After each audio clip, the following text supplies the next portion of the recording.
The Dave Hooker Show. A presentation of Off the Hook Sports. Objective insight, expertise, top guests. Available on YouTube, Apple, Spotify, and the Off the Hook Sports app. Download now for free.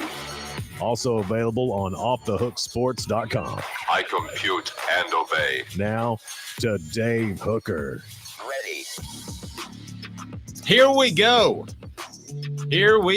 It is game week, and we are off and running. Looking forward to that. And I think I got my levels right here, Caleb, because we had a storm come in and we lost power for a little bit. Am I all good?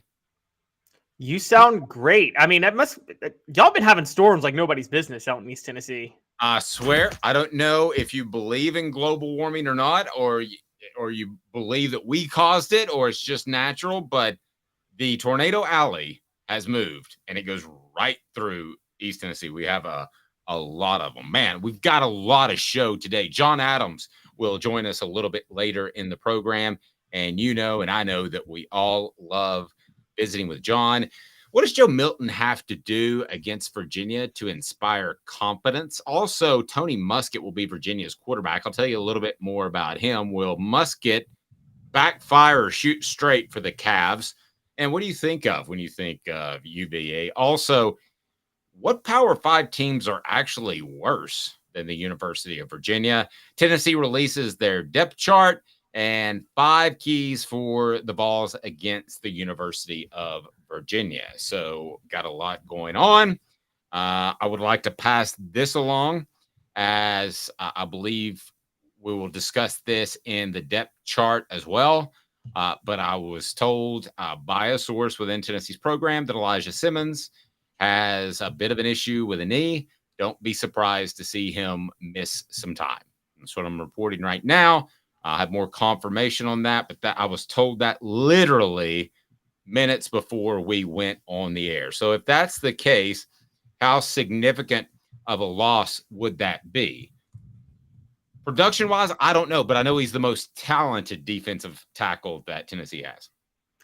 Yeah, but I can't consider the injury significant because even though he has the talent, he doesn't seem to have broken through, because we're going to get to the depth chart a bit later. He wasn't listed as a starter, even a co-starter on the depth chart. And we know that Josh Heupel is lying about injuries and suspensions on the depth chart because he listed Cooper Mays as the starting center. So the fact that he wouldn't even list Elijah Simmons as a co-starter suggests that he may be the most talented, but he still hasn't shown up and done what he needs to do yet. Yep. I don't think it's a monstrous loss at all. I just think that Tennessee was so deep up front, and they still are. Don't get me wrong. And you're right, Travis. It is 5 more days, but you don't want to start losing guys at this point of the season. And I've been told that it's just going to be a couple 3-4 week thing. So I don't doubt that Tennessee's going to be fine whatsoever, but you don't want to get hit with the injury bug. Doesn't it seem like one injury leads to another, and suddenly you've got a team that's a bit banged up with Cooper Mays out. Now Elijah Simmons, from what I have been told, has a knee issue and could miss 3 to 4 weeks. So that's not good. I mean, you certainly don't want that, right? Oh, absolutely. I think one of the annoying things about coverage is and I said this about Josh Heupel, and Dave, you covered new coaches at different programs for a long time. You know what really, really gets me sick and annoyed is when you hear a player talk about this coach's new conditioning program. He's always trying to get us in shape, as if he's the only coach who's trying to get his players in shape in the country. And that's the first thing you hear with a new head coach, no matter how bad or good they turn out to be, is they have a new intense conditioning program that's going to get everybody in shape. And have you ever heard of a new coach that hasn't been touted for that? No, I've never heard a coach say we don't really need to worry about preseason conditioning and getting guys in shape. Is that what you're asking me?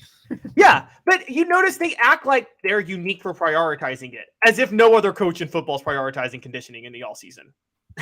But it is particularly more important for Tennessee in the offense they run, right? Yes, there's a type of conditioning they need. I agree with you on that, but you still hear it all the time. You hear that, and you also hear they're a tenacious recruiter. So basically every coach, when they're a new coach, stresses conditioning and is a great recruiter. but that can't be all of them.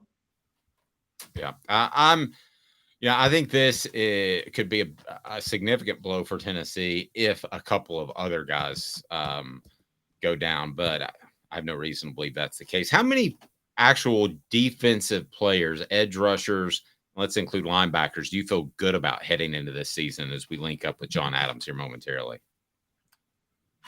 I feel good actually about 3 defensive tackles, actually 4. I feel good about 4 defensive tackles and about 3 edge rushers. I feel pretty good about. So 7 total on a 4-man defensive line. I think could do the job effectively very well. At linebacker, 3. I feel good about 3, and I felt good about 3 entering the year, and I still feel good about 3 if I'm a Tennessee fan right now. Okay, so let me ask you this: does that make linebacker the thinnest position on the field? No, because you don't have to run as deep of a rotation at linebacker as you do defensive line. I think are you talking about on defense the thinnest position? Well, I mean, all around. I mean, if you're talking about 3 linebackers that can play, and they've got 2 linebackers essentially in this position because of the defense that they run, I mean, that's not a great number of linebackers, Caleb. Yeah, but they have 0 cornerbacks who can play, so that's still the thinnest position out there. See, quarter or corner?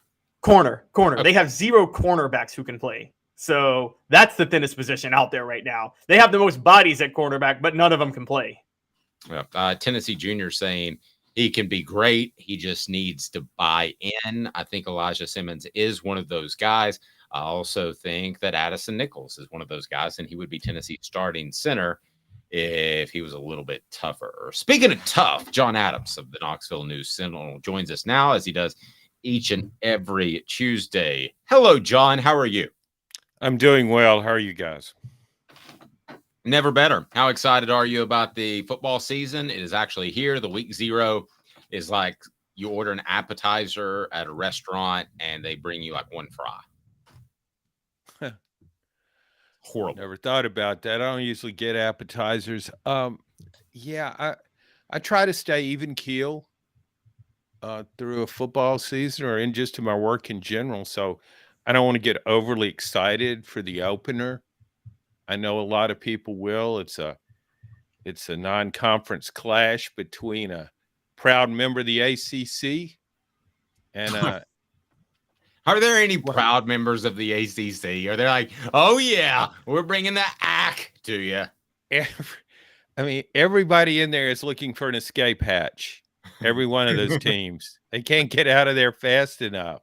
No. Sound the fire alarm. Let's go.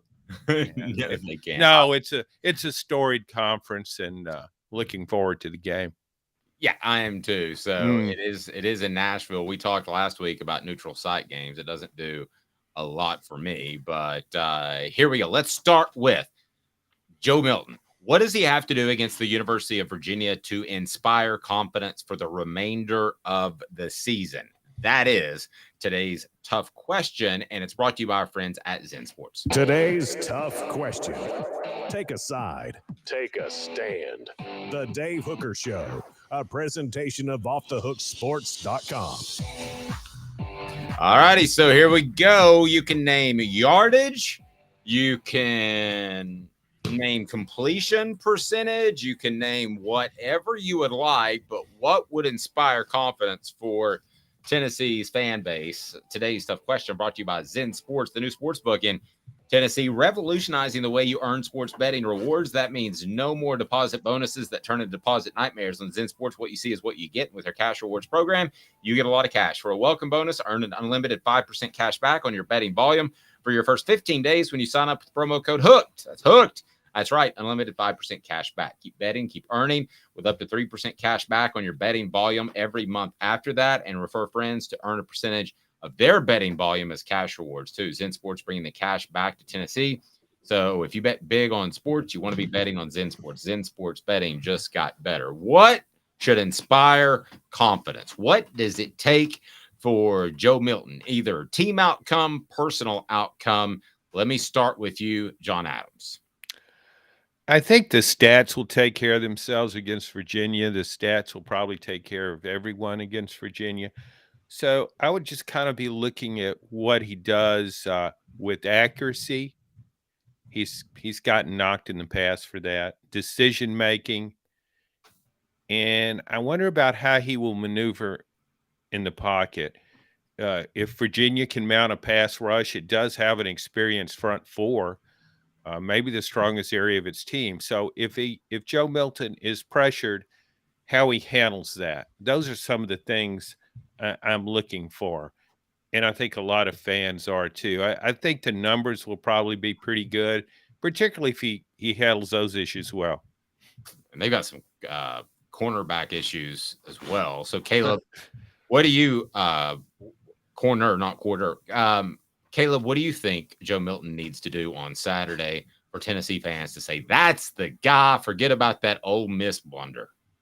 Yeah, I'm actually breaking with John here because I remember the last time Joe Milton started the season for Tennessee and he completed under 50% of his passes and missed on pretty much every deep throw possible. And it was against a very, very, very awful Bowling Green team with the worst defense than Virginia has now. So I'm going to go, I need to see him complete at least 65% of his passes, average at least 8.5 yards an attempt. And I also need to see him complete at least 2 roughly 40 to 50 or more yard passes through the air. Josh Heupel's offense is going to scheme for you to have a couple of wide open shots, and he's got to complete at least 2 of those. So that's where I come with that. Ultimately, I think mine's the foundation of yours, which is completion percentage. But I really want to sit down, even if I had half the TV blocked off and I didn't see where the pass was going.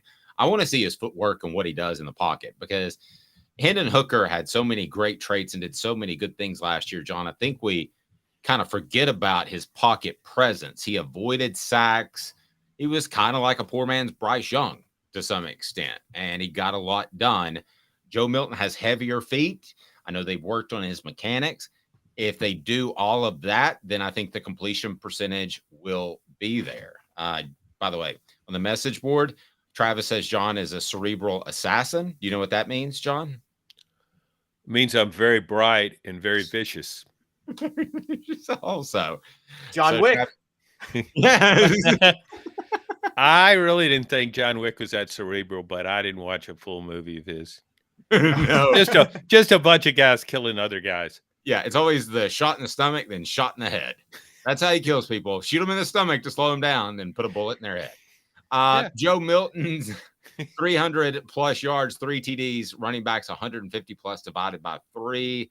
A defense hold them under 21, 1.5 picks, 4 sacks. That's what Travis is saying. But I do think when we're talking specifically about Milton, I think we'll be able to see it without a stat sheet. I think we'll come away from that game saying that guy's taking another step in improvement. And John, how much do you look back at the Orange Bowl and what he did against Clemson as a reason to indicate he might be pretty darn good on Saturday?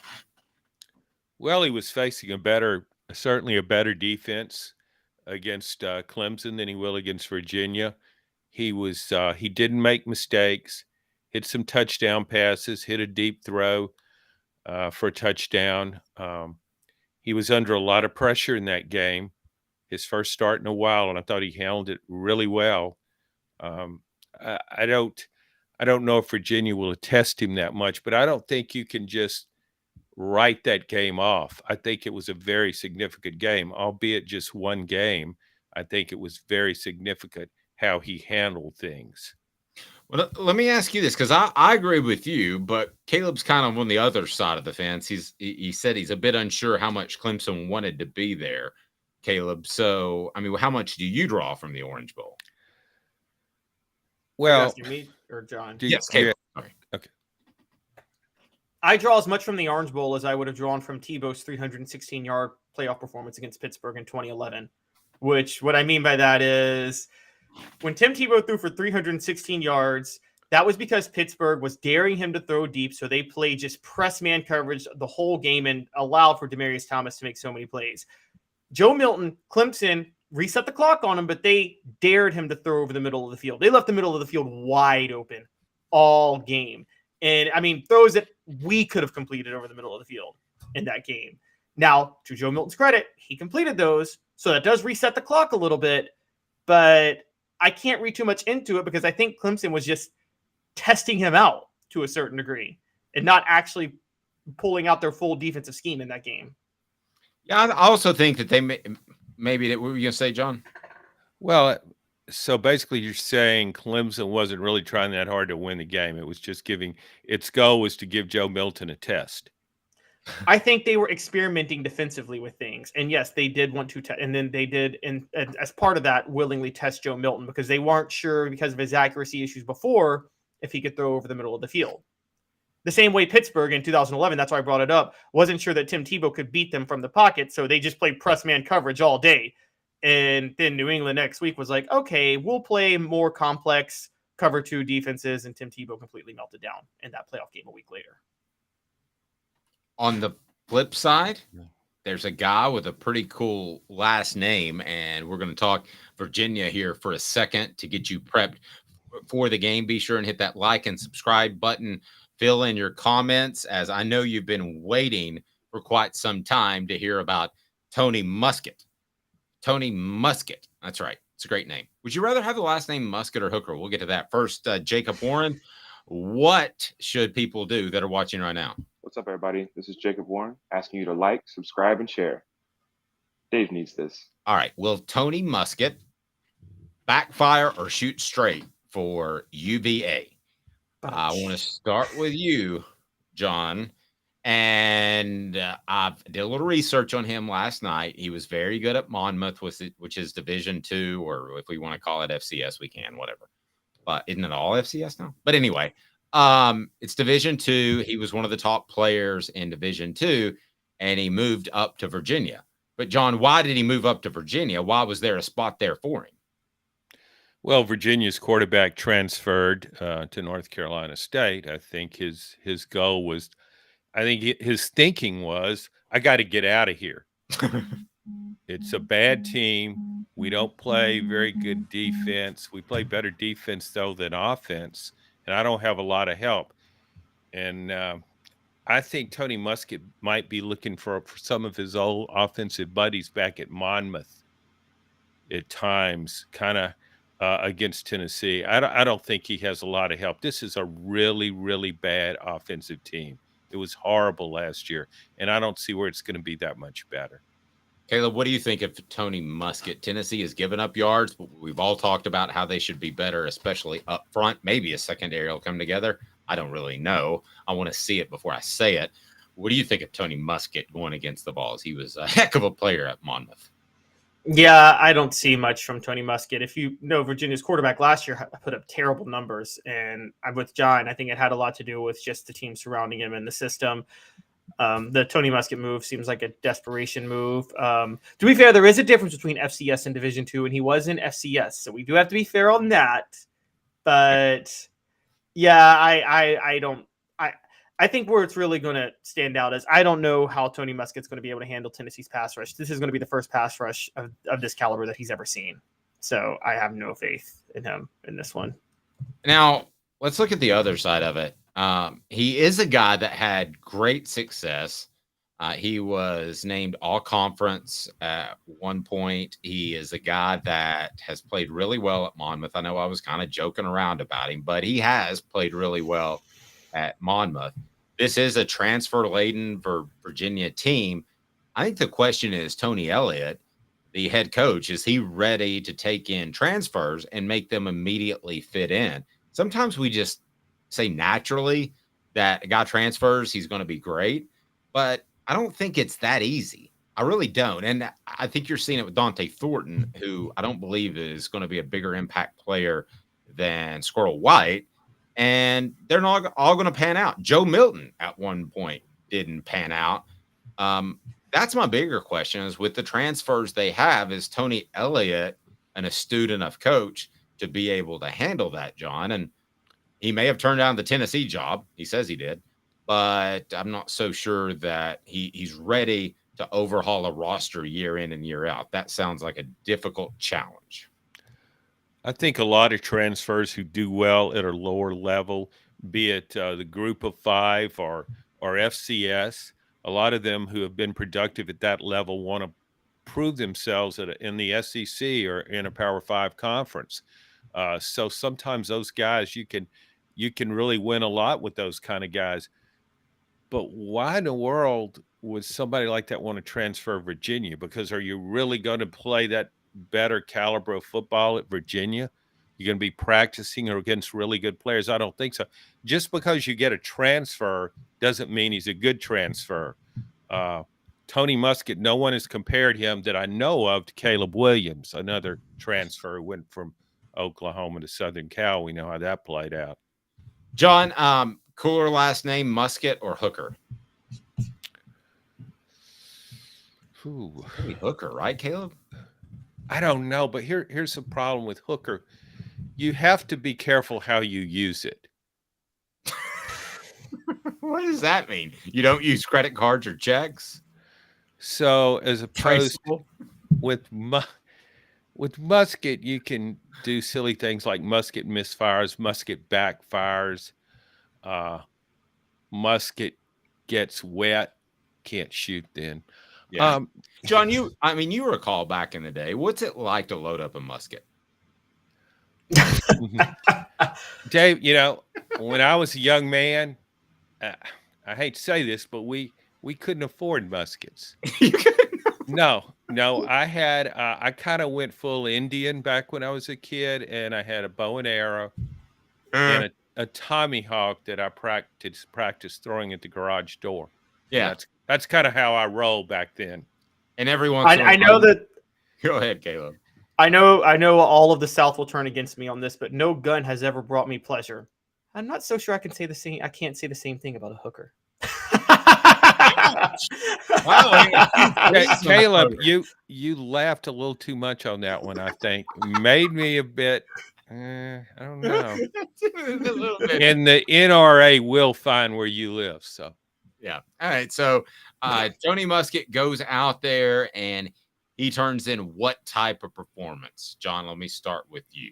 And let's say great, good, average, bad, horrendous. With all respect to him and his family, and I bet they're a wonderful bunch of people, I think he will be absolutely awful in this game. You will too. I think this is going to be an absolute fiasco disaster. He will be dropping the musket and scrambling for a Tommy Hawk and a bow and arrow. That's right. I remember you told me about you used to go to the firearms store back in the day and just buy the battle rocks. You said that was all your family could afford. It was just a big bag of rocks. Yeah, throw it at him and throw him fast and just keep throwing till they're all gone. Do you think that I want to flip it just a little bit? Do you think Virginia's defense, and Caleb and I talked about this a little bit yesterday, is benefited by the fact that they get the offseason prepared for Tennessee's offense? The reason I ask that is you go back to the option, you go back to the triple option. Those were tough to deal with in the middle of the season. Tennessee's not running the option, but they are running a very difficult, unique offense. Defensively, what do you see out of the Cavs?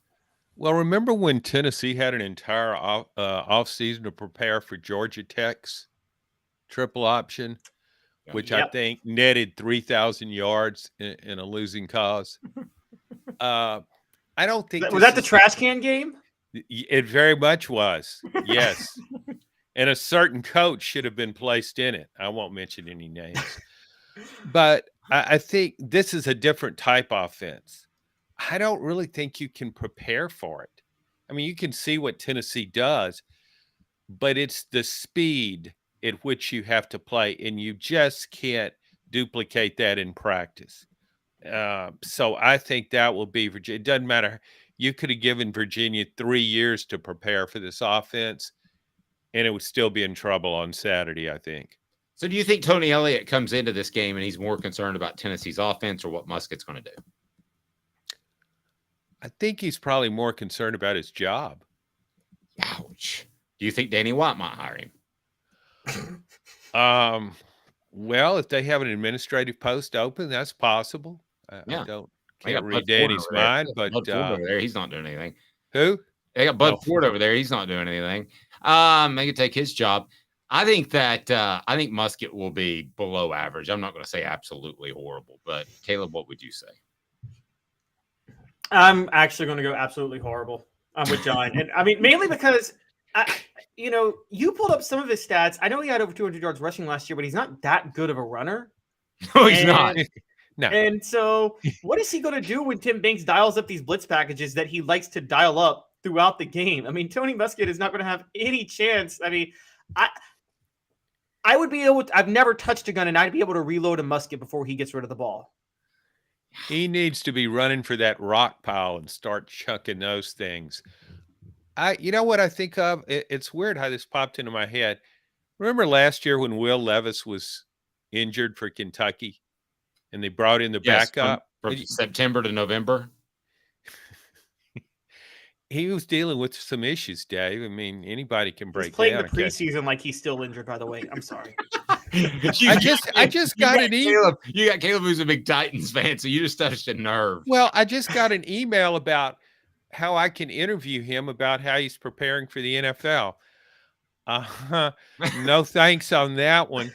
But go back to, I can't remember the young man's name, and I'm sure he's a fine person, but he came in as backup to Will Levis, and I watched him play. And that's who I think of when you say Tony Muskett. I mean, he just really looked overwhelmed out there. Or maybe another guy, Jack Miller, that started for Florida against Oregon State. You're really going back. I don't know anybody in the earth that watches as much college football as John, which is why we love him on the program. I was fascinated by that game, that bowl game. It was one of my favorite bowl games because I didn't think any team could be that bad offensively. I kind of like Oregon State and its coach. And how about a shout out to Joey Matthews, who I was, that's out of left field, Sevier County, who I was told the reason he didn't have a better career is because they wanted to get everybody ready in 98 and it's full contact on the quarterbacks. And it pretty much broke his confidence 2 weeks in the spring camp. He later became a member of the FBI. Then I think he's a great individual. So I'm not going to say anything. I don't know. I saw him come. I saw him start the year in 2000. Was it ever a confidence thing with him, or just the worst arm in the history of Tennessee quarterbacks? I think Dave was right. I think it was more confidence than anything else. Yeah, Fred White said that they beat the Ever Living Fire out of T because there were no non-contact jerseys, and he said it probably was very, very bad for Matthews' career. Little sidetrack, 2 minutes. What do you think of when you think of UVA, the University of Virginia? Craig Elo, anyone?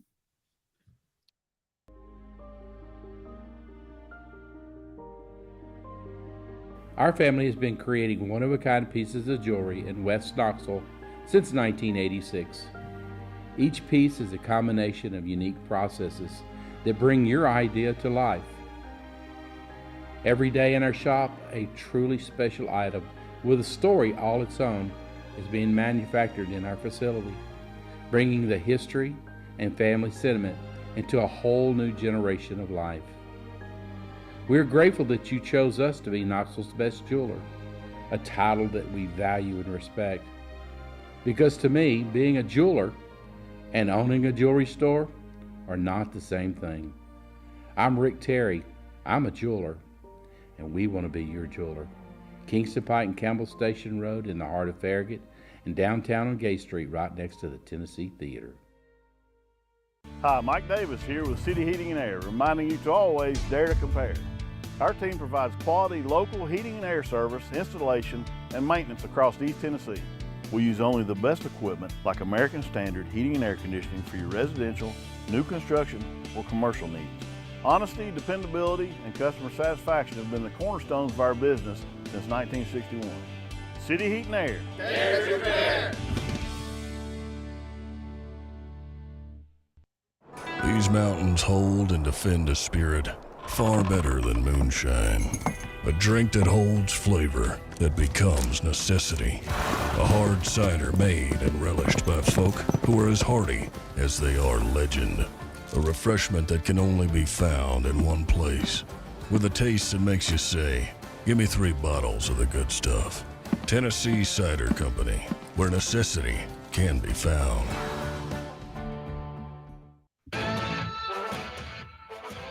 A college football tradition like no other. Yes, sirree, boys and girls. Or a guy that just won't leave. Wow. That is sad. The Dave Hooker Show, YouTube, Apple, Spotify, and the free Off the Hook Sports app. A presentation of Off the Hook Sports. Back to Dave Hooker. Here we go. Welcome back. It is time for 4 Downs. 4 Downs today will be, what do you think of when you think of UVA, Virginia? Because I don't think football off the top of the bat. We all agree with that. So let's get to 4 Downs, brought to you by Andy Mason of andymasonrealestate.com. Cooper will take us through it. But first, let me ask you this, Coop. What should people do? Cooper Mays here. Hit like and subscribe. Yep, absolutely. And I've been told if you do that, he'll actually heal up quicker and be on the field. What about that? All right, here we go. It is time for 4 Downs, brought to you by Andy Mason, andymasonrealestate.com. 4 Downs. 4 questions. 4 answers. The Dave Hooker Show. 4 Downs. A presentation of offthehooksports.com. John, what does your hat say? Is that autographed as well? It's a Live Lucky hat. It's got a clover leaf. It's a line of caps. I have about 20 of these. I actually wore one to Tennessee football practice. It was the start of Butch Jones's last hurrah.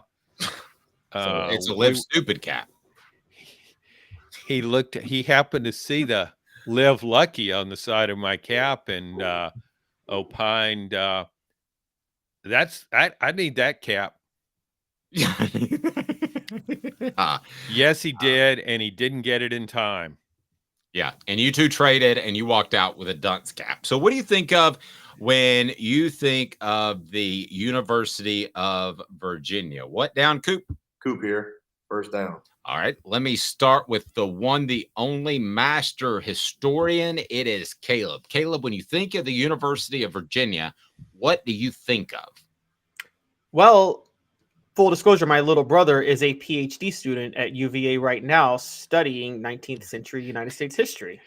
And I literally, with that. Where did that come from? Wow, Caleb, impressive.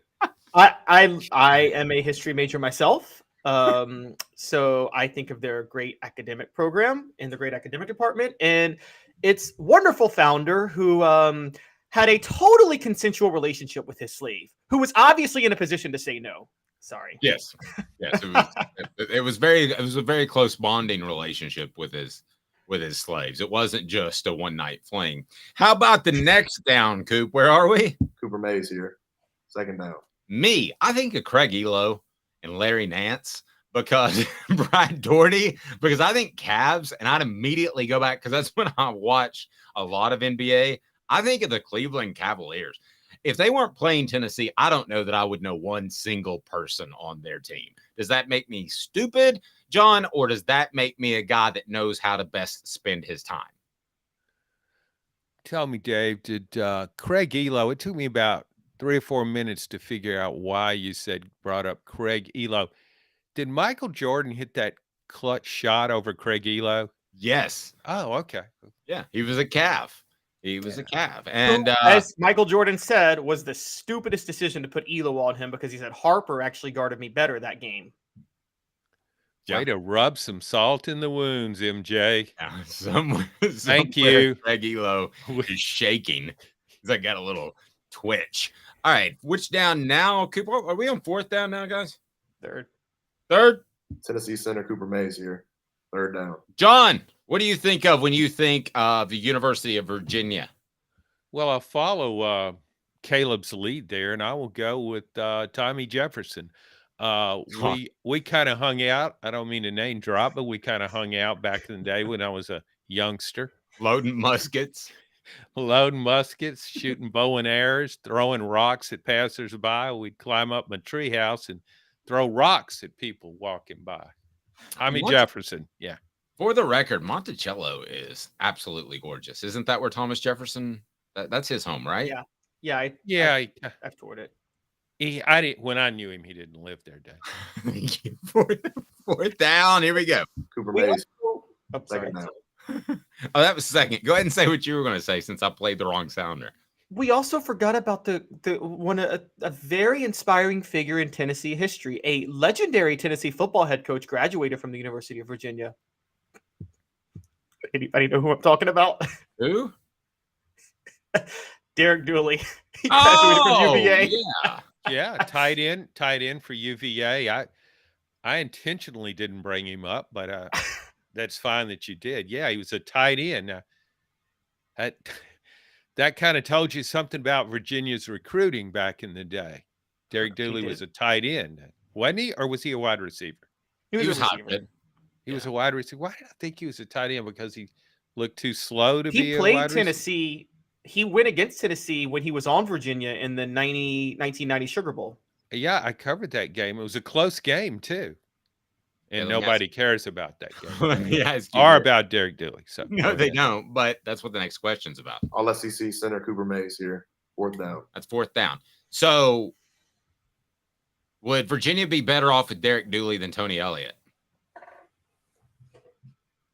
Ouch. That's a thinking one. Caleb, you want to go first? Or go John? ahead, Caleb. No. Who do you want to go first, Caleb or me, Dave? I want you, John. Here we go. Okay, I'll say Virginia would be better off with Derek Dooley.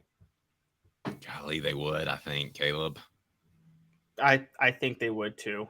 I don't think that's pretty sad, isn't it? Well, but again, Derek Dooley wasn't his weakness was recruiting, but I don't think he was. And John, I think you and I have talked about it. I think Derek Dooley is one of the few coaches that Tennessee hired between Fulmer and Josh Heupel who maybe had more than 3 brain cells. And I think Derek Dooley had a very high IQ for a football coach. That's crazy. Yeah, I do too. I mean, if you put Derek Dooley and Butch Jones in like a academic decathlon, Derek Dooley's winning. God, can you see those guys on a debate stage? The Butch would go, well, he fell down and hit his head on his helmet. I mean, that's his go-to line when something in a crisis moment. So that wouldn't go well. No. Yeah, he didn't mention that he pushed the kid down and made sure that he fell in the helmet. Nigel Warrior's name never came up in his explanation either. No, it didn't. It was almost like he got punched or something. I thought it was Darrell Taylor who punched Shy Tuttle. Was it Nigel Warrior? I thought it was Nigel too. We'd have to I go thought back. it was Nigel that punched Shy Tuttle. Yes. Yeah, I'm sure it's on you. But I mean, who knows? Personally, I think it's kind of foolish to have tried to punch Shy Tuttle. Guys, what do we want out of our media? Exactly. Well, you can go to utsports.com and just Google Shy Tuttle, Nigel Warrior, and I'm sure there's a write-up on utsports.com that will totally illustrate what happened that fateful day in practice. John brought this up to me yesterday, and I thought he was purely insane, and then we talked about it, and he's absolutely right. But at first, I thought, what the H? What the? What was he thinking? Release the hounds. The Dave Hooker Show. Keep cool. A presentation of offthehooksports.com. Both of you have to give me a Power 5 team that is worse than Virginia. I will go first. Tell me if you agree or disagree. I will say Vanderbilt. Both agree? Disagree? I will disagree. Oh, okay. Even though I watched Vanderbilt against Hawaii, I will still disagree. I would have disagreed last week, but that Vanderbilt Hawaii game, and maybe I'm just salty because they cost me some money because I bet on them to cover. He has a problem. Caleb, never, ever take Vanderbilt and give points. I don't care if it's against Monmouth and Tony Muskett is departed. Fair. Go ahead. I'm going to say, I'm actually going to do something kind of similar, but look, and this is a waste of a program because I think they could be very good, but given their coach, I don't think Virginia is the worst football team in its own state. I think Virginia Tech is. They made a terrible hire in Brent Pry. I think you could. What do you think, John? I mean, you can make that argument. It seemed like Tech was rolling right along with Michael Vick and Shane Beamer. I'm sorry. What was his first name? Beamer. Frank Beamer. Frank. to be frank, Frank Beamer had a pretty good thing going, but I don't know how they compete nowadays, John, with trying to get elite athletes. They were based off good defense, and was it Bud? Can't remember. Bud Foster. Bud Foster. Yeah, he was there forever. And yeah, I know how they can compete. They play Virginia every Saturday.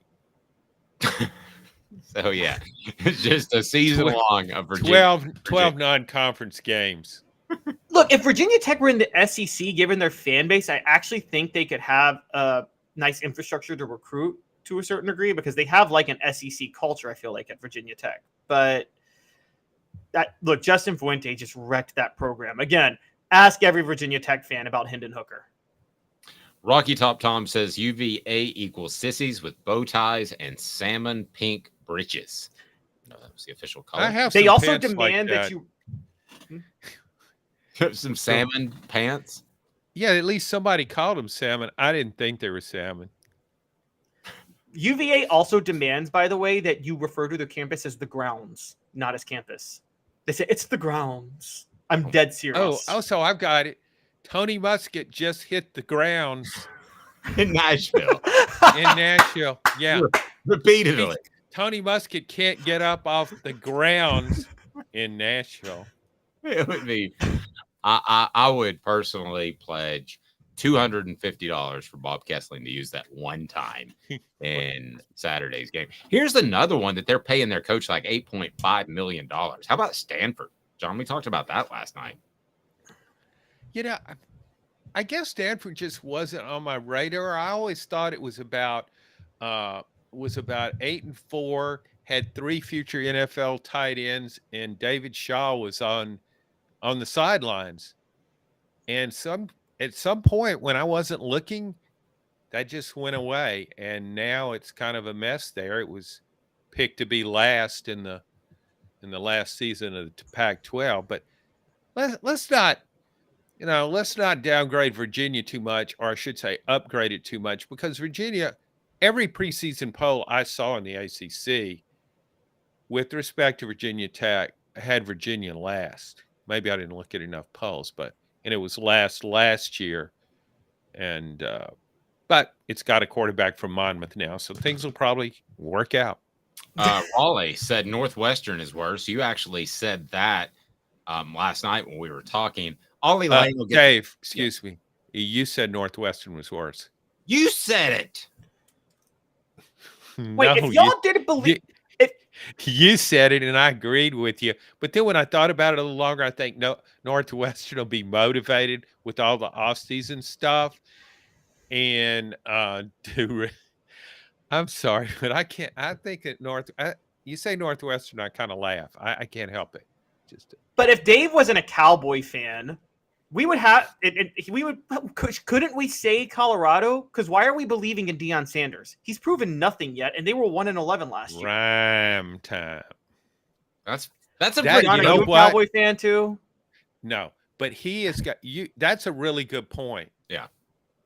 But I mean, they may have pretty made the worst hire in the history of man. We don't know yet. I think Deion's a great promoter. He's a great cornerback. But unless he had to tackle you. I think he's going to. I think this has disaster written all over it at Colorado. I'm glad you brought up Colorado because I was thinking I couldn't think of another team. I had Stanford, Vanderbilt, Northwestern. Virginia to me was worse. And I don't know. That's a good call. With the Deion thing, he makes every person in the media refer to him as coach, which I've never referred to a coach as coach other than Johnny Majors, because that's when I was a kid and I grew up watching him. So I would call him coach. I mean, it's not like a real title like doctor. I know. I remember the first time you asked Coach a question, you said, "Hey, doofus, what do you?" And I thought that was a bit disrespectful, Dave, looking back. That was a little much. Yeah, that was back in my wet days, though, John. I may have had a long night the night before. Oh, okay. All right. Y'all are so low, by the way, on UVA. You ready for a crazy stat? I'm ready. This is the truth.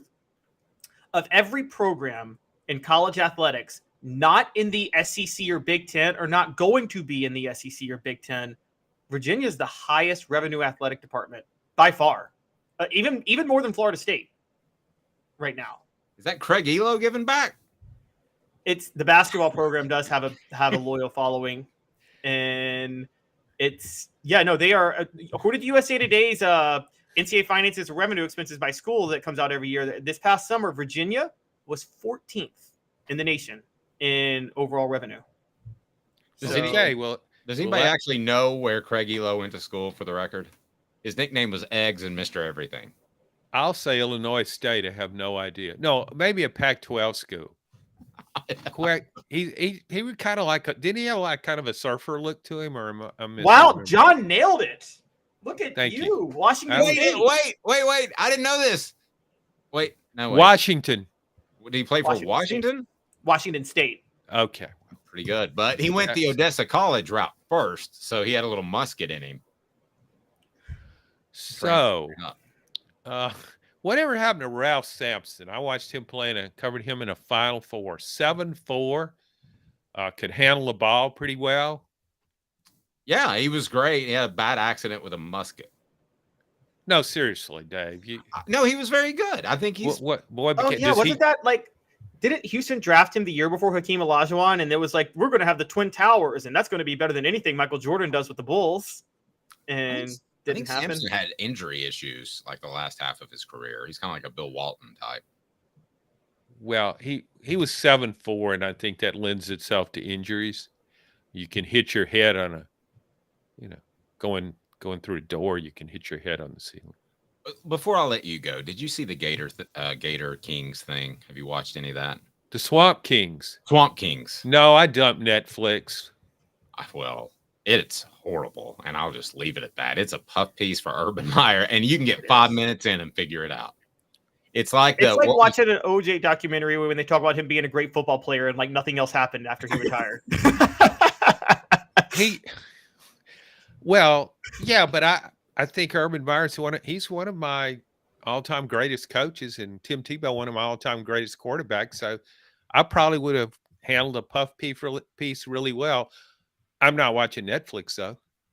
No, you're ruling that out. Not even Ozark. And I didn't even watch the end of it. It had one season to go, or half a season, and I said, no, I don't care how it ends. I'm not watching this anymore. I will give John some credit. We were at the SEC championship game together when Florida got beat by Alabama. And I was working for ESPN. He was working for the Knoxville News Sentinel, who's blessed to have him, by the way. And John looked at me when he was writing, and John rarely would talk, but he went down to the press room area, which was rare too. John rarely goes down to the press area. And I came back, and we're writing kind of close to each other. And John turns to me and goes, did it look like something was really wrong with Urban Meyer? And then like 2 days later, he's having a fake heart attack. I should have called 911 midway through the fourth quarter. There's a guy on the sideline in the Georgia Dome that's dying. Yes. Public Enemy says 911 is a joke. Like Flavor Flav. Yeah, boy. I had a Public Enemy moment when I was trying to get music motivated for the gym. John, how do we follow your fantastic work and maybe your Twitter that you don't ever use? You can kind of hang out with me, or you can check out knoxnews.com. We've got a special going now, $1 for 6 months. And here's what you do. You go to my column and click on subscribe. So I will get credit for the subscription. In fact, I'll be going around town the next couple of days paying people $1 to click on my column and subscribe. Well, not a bad idea. I just can't find the story, and I'm subscribed. But nevertheless, John's stuff is fantastic. So if you can find it, you'll enjoy it. John, every Tuesday, I appreciate it, buddy. We will talk to you soon. Have a great day. Thanks, guys. John Adams of the Knoxville News Sentinel. He was wearing a semi-orange cap, and here I am with an orange mug. You're probably thinking, if you're watching on YouTube, this is like the all ball show. And, is John still there? John, real quick, you back? All right. Travis asked if I could do my John impersonation and see if we can tell the difference. Oh, that John anymore. muted. Okay, there No, we go. I don't talk like that anymore. Okay. Oh man, my hip is just killing me, and it's my other knee too, and I hate going to the press box. What's that? Well, that wasn't good at all, Dave. Thank you, John. You know I love you. Okay. John Adams of the Knoxville News Sentinel. I was going to ask if he, given that he dumped Netflix, so he's just doing the chill part of Netflix and chill. Which means what? He's just getting it on? I don't want to think about John Adams getting it on. Netflix and chill means you watch TV and then you do the naughty. I know, and it looks like he's just like, let's go straight to the chill part. All right. 90 seconds. We're going to take a look at Tennessee's depth chart. And if you're just tuning in, I was told that Tennessee suffered another injury on a very talented player. Also, the 5 keys for the Vols against UVA. So not only do we have some breaking top of news, but we have great breakdown of the Cavs who went to Washington State, but Craig Elo reminds me of them, but he went to Washington State. Of all the Cavs, like, you remind me more of Craig Elo than LeBron, who actually won them a ring. Yeah, I do, because I think of LeBron being everywhere else but there. He I mean, you're right. Cleveland, You're right. He brought Cleveland its only championship in like 60 years. Yeah. What's the deal with his son? Have you heard it lately? Is he going to be able to play again? Yeah, it was some condition. I think he's still going to be okay. The thing is, what people don't understand is, like, when basketball more than any other sport has those type of cardiac arrests because it's such up-tempo training constantly. So it's more likely for help. I mean, people drop conspiracies, but Dave, you've been covering sports for a long time. You've seen players collapse on the court in basketball more than any other sport. It happens. Oh, I don't think I've ever seen anybody collapse. But, I mean, I think it would. No, wasn't there a player who died, like, on the court in, like, 1990, 91? Oh, I thought you meant in person. Yeah. You had Hank Gathers passed away, and then you had Reggie Lewis of the Celtics that passed away after 2 doctors told him not to play, and he went out and played. That's what I would – listen, Cooper Mays has nothing wrong with him that could cause him to pass away. But if I'm him, I'm not going out there until I believe me, myself, and I – am 100% healthy, because he's got an NFL future at stake. That player that's banged up and will miss some time. Next, 90 seconds. Caleb, Dave, Off the Hook Sports. Candace, I was really heavy into the drug culture. I was selling drugs. I was just constantly in pain. I was missing like a good support system in my life. Candace has given me everything that I need in order to successfully have a wonderful recovery, in order to have a life that I didn't even know was possible. And it's not just about me anymore, and I love that. I absolutely love it. You can take your life back. Call Cadis today. With all that sun, sand, and salt water, the beach is a very relaxing place. Unless you wear contacts. Ow! Open your eyes to the best the beach has to offer with LASIK vision correction from Campbell Cunningham Laser Center. Sports Treasures in North Knoxville is one of the South's largest sports cards and memorabilia dealers, featuring over 10 million sports cards from vintage to modern. Sports Treasures carries a full line of hobby boxes, singles, autographed memorabilia, Tennessee Vol collectibles, fan cave decorations, and so much more. See a museum full of collectibles at Sports Treasures, 4819 North Broadway in Fountain City, and Sports Treasures on Facebook. Sports Treasures, where the real sports fan goes to shop. You're listening to The Dave Hooker Show, a presentation of OffTheHookSports.com. The internet is full of pictures of each and every one of you. Available on YouTube, Apple, Spotify, and the Off the Hook Sports app. Download now for free. Is there nothing you people can't do? Also available on OffTheHookSports.com. I want to encourage you. You just saw the Sports Treasures commercial. I want to encourage you to follow them on Facebook, because they have the coolest darn stuff in the world. And it's like some things you might not be as interested in, whether it's Pokemon or something like that. But every 4th or 5th pick, it's like a Hendon Hooker signed helmet or something really cool. So go to Facebook and follow them. Share them as well. Remember, we need you to support our advertisers and our sponsors, or we won't be here. So Sports Treasures, go to Facebook and please follow them right now. If you could hit the like and subscribe button for this show, we'd greatly appreciate it. And keep giving us your thoughts, because we absolutely love the feedback. And I got a secret, Caleb. Are you ready? I'm ready. I think that for our big post-game show that's going to be coming up after the games, that I have it all figured out in the board where we can take some phone calls. How cool is that? So we'll get a little reaction from the fans. And I talked to Caleb about how technically difficult that might be. I didn't know that my phone was already Bluetooth connected to my board. So all I had to do is slide a lever up, and it worked just that easy. Tennessee releases its depth chart.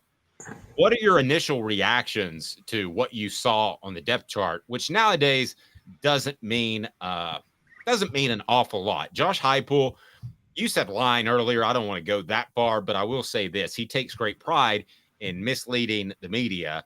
So I don't know that you take a lot out of the depth chart, but you can take some things. What did you take out of the depth chart? By the way, Joe. Yeah, and that one actually wasn't surprising. One of the things that kind of stood out to me was that Roman Harrison was penciled in as a starter at Leo, but at defensive end, it's Tyler Barron or Dominic Bailey. Now, I've been calling for Tyler Barron, Dave, to step up for a while, and it seems like he still hasn't separated himself. The other one is both cornerback spots are an either or, meaning they have no cornerbacks. They still can't find somebody. The star and both safety spots are locked in. So obviously they're willing to do that in some areas. Okay. Offensive line, totally in flux. And I think that really stands out with there's a either or at 3 of the 5 positions. And then the 4th is Cooper Mace penciled in at center, but we know he's not starting on Saturday. So yeah, we know that. And I don't think he's going to start. I don't think he's going to start for the Florida game. And again, this is not Cooper telling me this because he is a part of what we do here. I'm specifically not asking, but based off other sources, I don't think he's going to be ready for a few weeks, which you can read about on offthehooksports.com. Also, we reported earlier that Elijah Simmons has a tweaked knee and could be out 3 to 4 weeks. We'll see. I don't think you're going to get Josh Heupel to address that, because he wasn't up on the depth chart anyway. So it's not like he's not going to run out there. I guess if he's in street clothes, he could be asked about it, Caleb. But, you know, you talked about, Tyler Barron. I think that Tyler Barron, Addison Nichols, and lastly, who are we just talking about? Elijah Simmons are the guys with the most talent that need to get a little bit more serious about how hard they play football. And now throw Joe Mincy into that too, by the way. Fair. And I'm not saying that now that Elijah Simmons is hurt, he should get healthy. But I am saying that there were a lot of guys brought in under Pruitt that were mean guys. Mean, nasty, I mean as a compliment. And some of the other guys that have come in since have not been as mean. You talk about the offensive line. How much shuffling do you think we'll see in real game action before Tennessee gets up 30-3 of maybe putting in, I don't know, an Addison Nichols at center, maybe having Ollie Lane play a little left guard, Andre Keurig maybe playing left guard, and then at the right tackle position, you got Mincy and Crawford, right? I think that Tennessee is good enough where they can mix and match a little bit and see who are real game players, not just dudes that are showing up in a uniform. I think they'll do that everywhere but center. And the reason I don't think they'll do that as center is they're already on their backup at center, and they really need Joe Milton and Ollie Lane to develop a rapport. So I think he's going to try to keep them in together, because you don't want Joe Milton then to get used to another center. Now, he might rotate in once he pulls Joe Milton, which if you're a Tennessee fan, you hope he pulls Joe Milton, and you hope to get a look at Nico, which I guess is a new question, Dave. Do you expect to see Nico on Saturday? I do. No question. Yeah, I don't even think that's close. I think the game's going to be out of hand, and that might be the most exciting part of the game, quite frankly, on Saturday. I agree. So I think once you get Nico in, you'll rotate Addison Nichols and try some things, but I don't think you're going to do that with Joe, because I think you want to make sure that Joe and Ollie Lane have really developed a rapport with each other going forward. Let's go down the other running backs, Jabari Small or Jalen Wright. When it's all said and done at the end of the year, it's Small or Wright. So they use the basically or to say that they're both starters. But Small or Wright, who do you think at the end of the year will have the biggest impact for the Vols? I'm solely being a slave to what I've heard about practice reports, but I'm going with Jalen Wright at this point. Totally agree. And I think Small is more fundamentally sound, but Jalen Wright has put on he's put on what, 15 pounds this offseason? He wasn't 210 last year. And Now he's bigger, he's more powerful, and he still has the bounce, is what I've been told. Now, Squirrel White listed at receiver over Dante Thornton. But it's an either or again. Is it an either or? Okay, because yeah, according to the Knoxville News Sentinel, it's got him just below him. So if it's an either or, that's one thing. But the fact that he hasn't stepped in and taken that position, which I think a lot of people hoped he would, and you and I thought he would, is that saying anything about Dante Thornton, that he hasn't had the impact that many people thought he would? No, I think it's more Heupel is going to be able to run 4 people in a rotation, and I think Squirrel White is just that good. Particularly, Squirrel White's a great fit for Joe Milton because, as I've talked about before, if anybody can catch a Joe Milton overthrow, it's Squirrel White. I find it interesting they have Jacob Warren or McAllen Castles. That stood out to me too. Yeah, it's going to be Warren. I mean, they rested him last week a little bit so that he's fresh and he knows the system. I will say this from people I talked to in that program, Castles is going to be a dominating run blocker, and he's good enough to get open, but he maybe proved to be a little bit more powerful when he's blocking in the box. But that's Jacob Warren. I mean, he played 75% of the snaps last year with Princeton Fant rotated in and out. He'll play 75% of the snaps this year too. All right, here's what I think is going to happen. I think we talked about they would alternate Warren one drive and then 4 wide another, which I think is still strongly possible. But I think I think it'll be Warren 4 wide, Warren Castles, Warren 4 wide, Warren Castles. That's how I think they're going to do it. And then with the 3 to 4 receiver, they'll rotate Thornton, White, Keaton, and McCoy in. And I think they will actually move Thornton. I think they'll stick Thornton in at wide out sometimes too to give Keaton or McCoy a rest. So in the defensive backfield, you have Danico Slaughter or Gabe Judy Lawley. That's at one cornerback position. At the other, it's Kamal Haddon or Warren Burrell. And then at the star position, you have Tamarian McDonald. At safety, you have Jalen McCullough, followed by Jordan Thomas. At the other safety position, Wesley Walker. And then followed by him is Andre Turrentine, who was supposed to be a corner this time last year, or Christian Charles. Out of that group, I'm going to write a column about this on offthehooksports.com, and I'm going to poll all the various contributors to the site, including Jimmy Hobbs and John Adams. Which one of those defensive backs takes the biggest step? Wesley Walker. Wesley Walker showed promise at the end of last year. He takes a huge step this year. I'm throwing all the cornerbacks out. I think that rotation is Heupel saying, if you want to know where they're going to rotate, it's going to be cornerback. They're going to try everybody at cornerback against Virginia because I don't think they have an answer. And I'm still sticking with it. Jordan Matthews will be starting there by October, and Jordan Matthews and Ricky Gibson might be starting at cornerback by November. I'm going to Danico Slaughter, and it's purely based off the eye test. Like if we were voting for who's going to be in the college football playoff, if we were on that committee, it would be eye test that pushed him over the top, Caleb. And I think that he has shown me flashes where I think he can be really, really good. I'm talking about his fast twitch and his explosion. But I'm not an NFL scout, but I've called these a couple of times in my career. And I think it'll be Danico Slaughter that takes the biggest step this year. And lastly, 5 key balls to watch versus the University of... Before we get go ahead. That, I just want to bring up this one point with the depth chart. Because I feel strongly about this, Dave, by the way, which is that I don't know if you saw, but one, we still don't know if he's going to play Jalen McCullough because of that indictment. And I don't know if I believe him because he's got Cooper Mays listed in as a starter. I think the SEC needs to implement what the Big Ten's about to implement. I don't know if you saw that yesterday, but the Big Ten is going to require coaches to provide player availability 4 days out before the game. It's about time. I was talking to somebody about that. I can't believe you brought that up. I was talking to somebody about that just last week. You know, you act like it's such a secret. I'm sorry. The casinos in Vegas aren't real happy with that. That's why professional leagues have to release who they play. So, or who they're going to play, who's questionable, who's doubtful. And I'm all for college football having to do that as well. Yeah.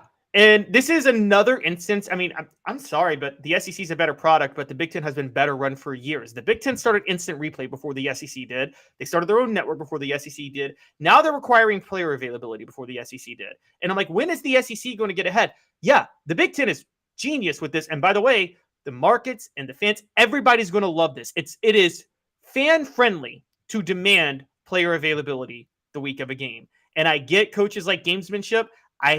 But it's not good for the fans. Even if Josh Heupel and it helps Tennessee and it takes advantage of Tennessee, it is not good for fans or media or anybody to have this gamesmanship of, oh, well, this player who's probably out for a month play this week. Who knows? It's just annoying. No, it is. And you should have more insight into that. I understand playing by the rules, which Josh Heupel is doing now. I'm not going to offer up more than I have to, but I would like for there to be a rule in place. The question is somebody going to be like Bill Belichick? Tom Brady was questionable for like 8 years. He was on the injury report as questionable every game for 8 years, and you knew he was going to play. So there's going to be ways around it. Go ahead. Yes, you can still manipulate the rules. Belichick has for years, but it's harder. Like, that's the thing with any rules. Rules can always be manipulated and twisted. That doesn't mean they shouldn't exist. And comment on the message board as far as who's going to improve the most. Kamal Hadden, mostly because he couldn't get worse. Huge upside. Ouch. That is just mean. If Kamal Hadden's parents are watching right now, I just want to apologize on behalf of Travis's Post, Caleb, and Dave Hooker at Off the Hook Sports. 5 key balls in the Virginia game. You want to give yours first or me? Well, I have a column on Off the Hook Sports right now showing it, so maybe I should give mine first. Well, let's go with yours, and I'll tell you what mine would have been. So mine is not, I want to be clear here, mine is not matchup based. It will be matchup based towards the middle and end of the season, but it's Virginia. This is about seeing what we need to see from players we have questions about. Would you agree with me from that premise, Dave? Totally. This is a game where you should be able to make individual plays against a lesser opponent. Right. So number 5 for me is Keenan Peely, because there's a lot of hype behind him taking over Jeremy Banks' job at linebacker, and I think the expectations are there, and I think we actually need to see it from him in a game. So I'm pretty high on Keenan Peely for that. I will go to offset that. It's the countdown, right? 5, 4, 3, 2, 1. I will go Aaron Beasley because Peely should open things up for him, and everybody that contributes to this Off the Hook Sports thing that we got going. Half the people think that he's not going to be any good and overrated, and the other half seem to think he's going to have a breakout year. So I'll go Beasley, you go Peely. Who's number 4? Number 4 for me is the guy I just mentioned, who I think is going to have the biggest leap in the defensive backfield, and that's Wesley Walker. I couldn't name a cornerback because I don't know who's going to be starting at cornerback, and I know anybody who says they do is lying. Nobody knows what they're going to do at cornerback because I don't think they have an answer. But Wesley Walker stepping in to take Trey Flowers' role after a strong finish to last year, I'm really excited to see the leap he makes, and I think that's what we need to look for against Virginia. Number 4, I have Squirrel White. Just heard so much about him. His interviews have been just so confident, and he's actually talkative, which tells me that last year was kind of like a snowstorm of attention and being able to adapt to Tennessee's playbook, and he still stood out. So what does he do this year with another year? Number 3, Caleb Calhoun. Number 3 for me, I'm going to the offensive line, and I'm going John Campbell Jr. at left tackle. Now, he's listed as a either or with Gerald Mincy, but I think the job is his. The coaches wanted the job to be his. They targeted him out of Miami, and they basically, I don't want to say they pulled an Ed Orgeron, Brent Schaefer move where they gave him the keys to the car before he even stepped foot on campus, but it seemed like they were trying to give him the keys to the car before he stepped foot on campus. No, they did. And I don't even know why he's an or on the depth chart. I mean, he's going to be the guy. And they talked about how nice it was to have that left tackle position locked down. The next guy I'm going with is Dylan Sampson because I heard so much about him in the spring and throughout the summer. Not as much maybe in preseason camp, but I wouldn't be surprised if he ripped off 3 plays that are 25-plus yards. I will go ahead and make that prediction right now, either catching the football or running out of the backfield. 25-plus yards, 3 plays, Dylan Sampson. It's funny you say that because I think I learned kind of watching the Hurt and Kamara duo, but now really watching running backs, like I understand why there's why you have the workhorse player of the game, because a lot of times a running back that shoulders the load and gets all the carries in the middle, they'll get all the carries, but then a guy like Sampson will get all the yards because of the change of pace. And then it kind of devalues the work that a Jabari Small or Jalen Wright put in throughout the game, shouldering all the hits in the middle. I've kind of learned that about running backs as I go on. So do we have your number 3? Have we gotten your number 3? Yeah, we got number 3. Number 2 is Go first. Go. Is I got Ollie Lane stepping in at center for Cooper Mays. That's a huge question, and we need to see what he can do. Man, I feel about as poppy as who's your favorite singer? Taylor Swift. Taylor Swift is one of my favorite singers. I'm going with all the popular ones. So maybe I'm being lame about this, but it's Joe Milton. I mean, I want to see what he does. And I'll go ahead and wrap up my 5. Number 1, the guy I want to see the most is a little quarterback that I think is going to be pretty good sooner rather than later. His name is Nico Maleava. I think he's going to be the takeaway from the game on Saturday. So I'm number 1. What your number 2 is, which is Joe Milton, because again, that we talked about Joe Milton at the beginning of the game of the show.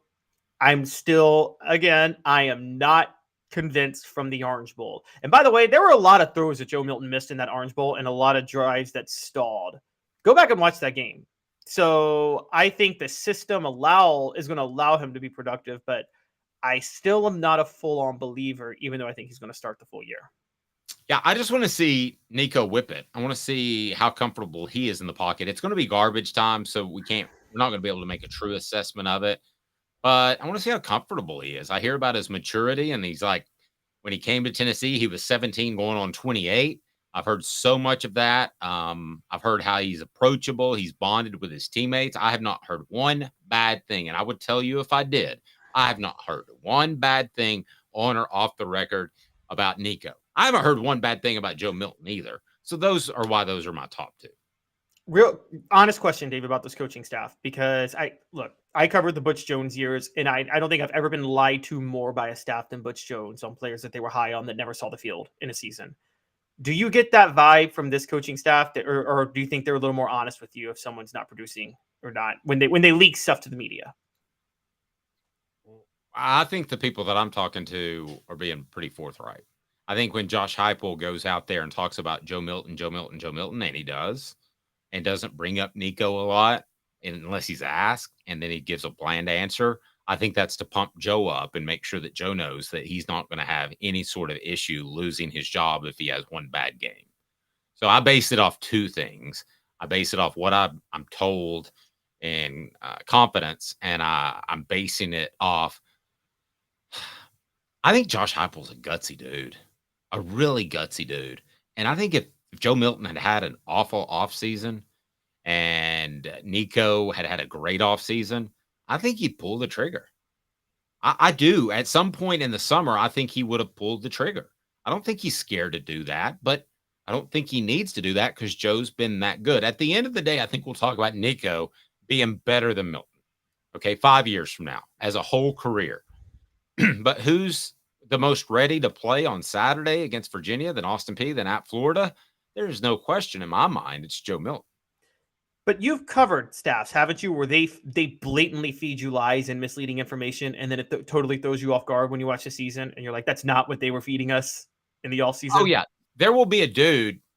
We named 10 guys together, or roughly 8, because we had some double ups, or 9, I think. There will be a dude outside of that 9. And it might be Tyler Barron. I'm just throwing him out there.